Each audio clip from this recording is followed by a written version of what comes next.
If you want to learn how to crush the French defence, then this game from Logical Chess Move by Move is a model game for how white can launch a devastating kingside attack.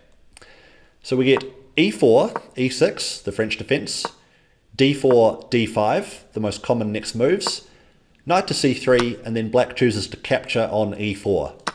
White captures back, and this is known as the Rubinstein variation. White has a well-placed knight on e4 and a space advantage in the centre thanks to the pawn on d4. Black will often look to fight against that pawn on d4 with the c5 advance at some moment. But in the game, black played knight to d7 first.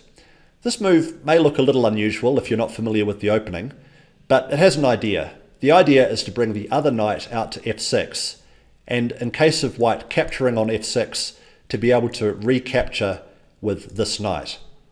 If black were to play knight to f6 straight away, well then white can capture, and if black recaptures with the pawn, then the pawn structure around black's kingside is very damaged. And if black recaptures with the queen, then after knight to f3, black needs to be concerned about the possibility of white playing bishop to g5.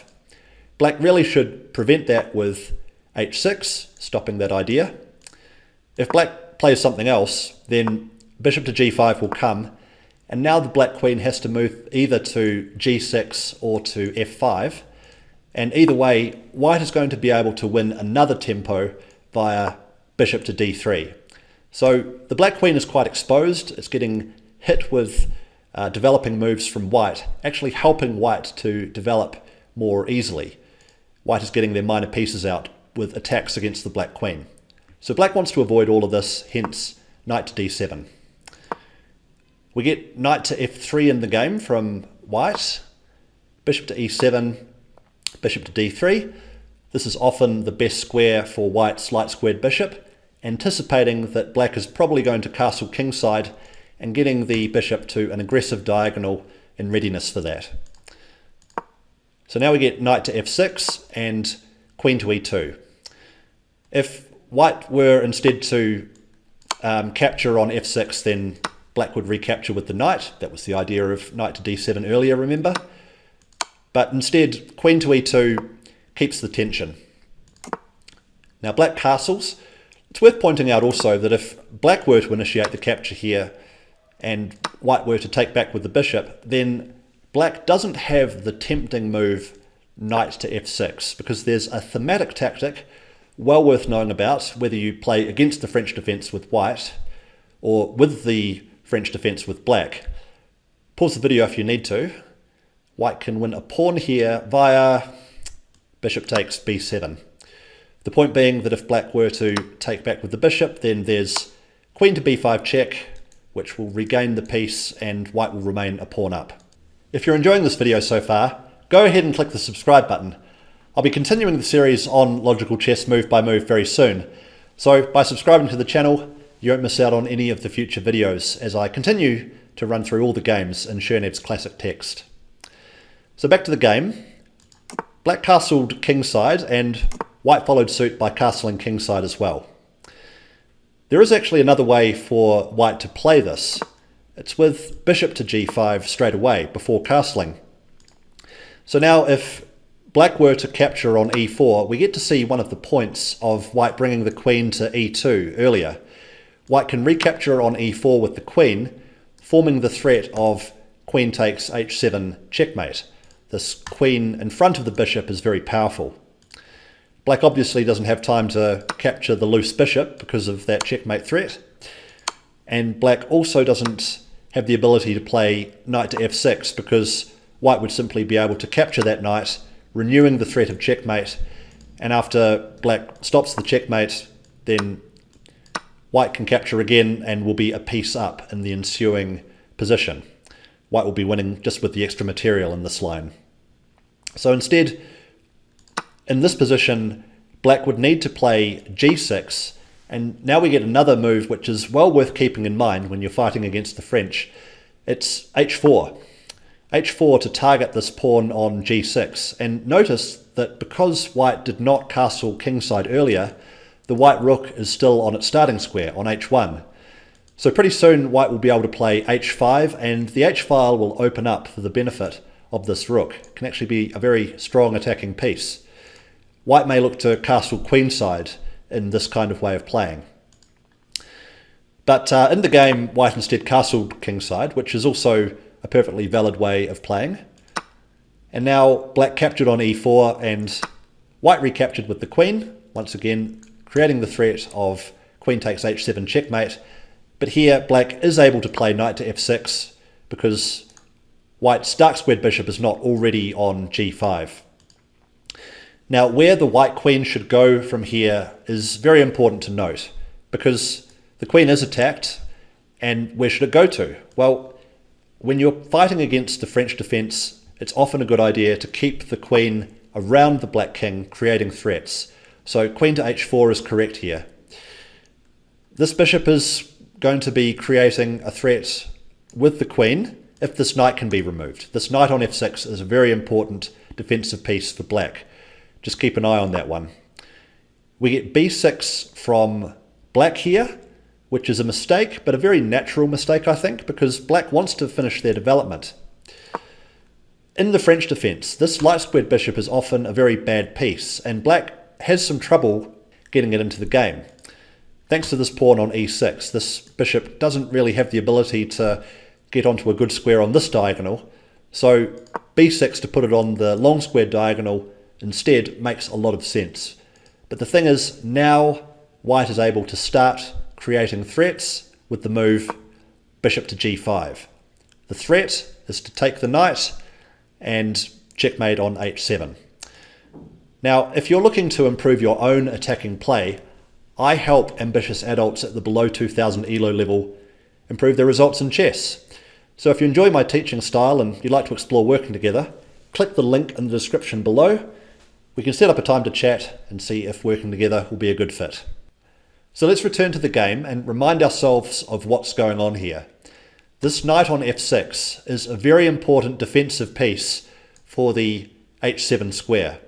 Without this knight, white would be able to use the queen and bishop to deliver checkmate on h7. So white's threat is to capture the knight and then play queen takes h7 checkmate. So black has to respond to this threat, and black did so with g6. This way, the light squared bishop's diagonal towards h7 is blunted. So in this position, white had a very strong move which was not played in the game and also wasn't mentioned in Logical Chess Move by Move. The author didn't see this move. Of course, back in the 1950s when this book was first published, there were no strong computer engines, but I still think it's worth looking at the computer lines to deepen our understanding. The move was bishop to e4. Now this is a forcing move, and a rule that we should always apply in chess is to look at every forcing move in the position. It attacks the rook on a8, making it a forcing move, and if black were to capture the bishop, then white would capture on e7, winning material thanks to this fork of the queen and rook. And if the rook instead moves to b8, then white can play knight to e5, creating another threat. The threat is to come into c6. Worth noting as well that the c6 square is ripe for this white knight to hop into thanks to the advance of the black pawn from b7 to b6. There's a saying in chess that every pawn move creates a weakness, and I think this advance from b7 to b6 is a great example of that. In the game instead, white played c4.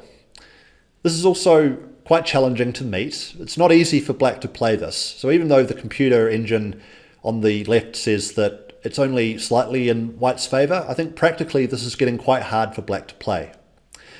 Now black played bishop to b7, and now white played a move which I think black would not have seen coming. That move was d5. It's a move which I think black wouldn't have seen coming because the d5 advance seems to be extremely well covered from black's point of view. White only has the pawn on c4 supporting the d5 advance, whereas black has the knight, the bishop on b7, the pawn on e6, and the queen all guarding this advance, and white chose to play it anyway. Now, black's real mistake here, and the reason that black lost this game, was to capture and take the material that was on offer. because now white played another move which I guess black wouldn't have seen coming, which was rook to e1. Now this threatens to capture the dark squared bishop on e7. One of the things about provoking this pawn advance from g7 to g6 is that without the pawn on g7, the knight on f6 is now reliant on the queen and bishop to defend it.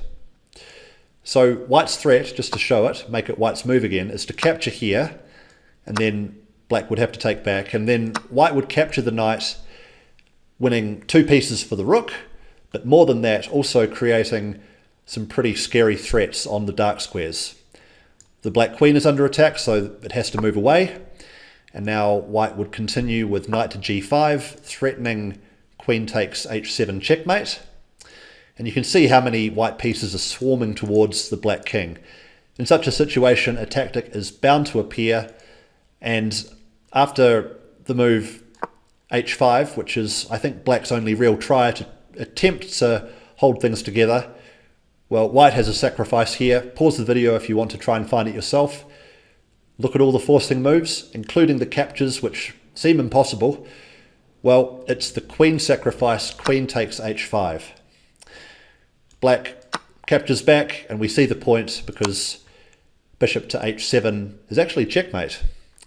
So that would have been an incredible way for the game to finish. Instead, what we saw was, after this rook to e1 threatening rook takes e7 idea, black looked to give up a pawn via h6. This is very desperate stuff now from black. Now black is a pawn up, so black was trying to distract the white pieces away to give back some material, but losing this pawn in this fashion makes it very difficult. There's less and less cover now around the black king. Black plays knight to g4, attacking the white queen, hoping to exchange some pieces, and white just drops the queen back. And black does exchange some pieces, but the way that white recaptures is to create a threat. The threat is queen to h7 checkmate. Now the only real way for black to defend that is with the knight going back to f6. So now the knight again defends the h7 square. And white plays a very clever move here, and a move which I think is very easy to miss, and that is queen to h6. Now what queen to h6 does is it gets the queen closer to the black king and prevents it from ever being able to escape via the f8 square. Let's just go back and show that. If the queen didn't come to h6 and white were to play rook to e3 immediately, then maybe we could have rook to e8. I mean, it's still showing that it's very favourable for white here, but that's because the strong move is, again, queen to h6. So it's important to cut off the black king's ability to escape via f8. Black could also potentially, in this other line, with without queen to h6, try and block things up via knight to h5. I think here white could look to play g4 to kick that knight away. It is a pawn move in front of the white king, but in such an aggressive position, I think white is able to make such aggressive moves because we're getting very close to creating something decisive around the black king. But queen to h6 was even stronger, just cutting off any possibility of the black king escaping via f8 and also nullifying this knight to h5 idea. So now black plays d4.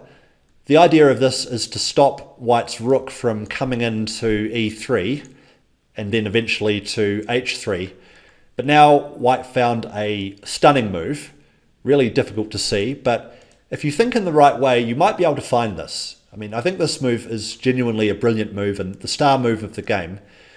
But let's think about this from white's point of view. What is white's problem? Well, white wants to checkmate on h7, but the knight on f6 is preventing that from happening. So how could we attack this knight in a good way? Well, it's with the stunning move rook to e6. Now this definitely deserves the double exclam notation. Now let's look at what happens if the rook is captured. Well, it's calculation which makes such moves work, and it begins with queen takes g6. The idea is that by capturing the rook, the g6 pawn loses its key anchor of the pawn on f7. So now queen takes g6 is possible, and after king to h8, we get another check from the queen. Quite a long sequence here, but it's all forced. The king comes back to g8, and then we get a check from the bishop. If knight takes, then that's checkmate. So the king has to go back here, and then the quite clever move, bishop to f5.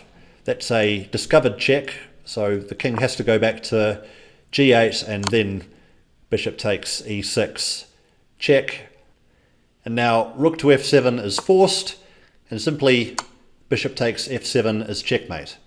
Notice that the white queen cuts off the f8 square in this line as well. In the game, after rook to e6 was played, black tried rook to e8, but now another sacrifice comes through and black resigned. We'll just take a look at a couple of the variations here. In case of the f takes e6 now, well then bishop to f7 is checkmate. And if instead black were to capture the bishop, then it's a pretty similar story to what we just saw before. We get queen takes g6 check. In case of king to f8, there's queen to f7 checkmate. And in case of king to h8, there's knight to f7 checkmate. So a brilliant win there for the player with the white pieces. If you enjoyed this video on logical chess move by move, click here to check out the next video in the series. Every game from this classic text will help deepen your understanding of chess middle games and help you secure more victories.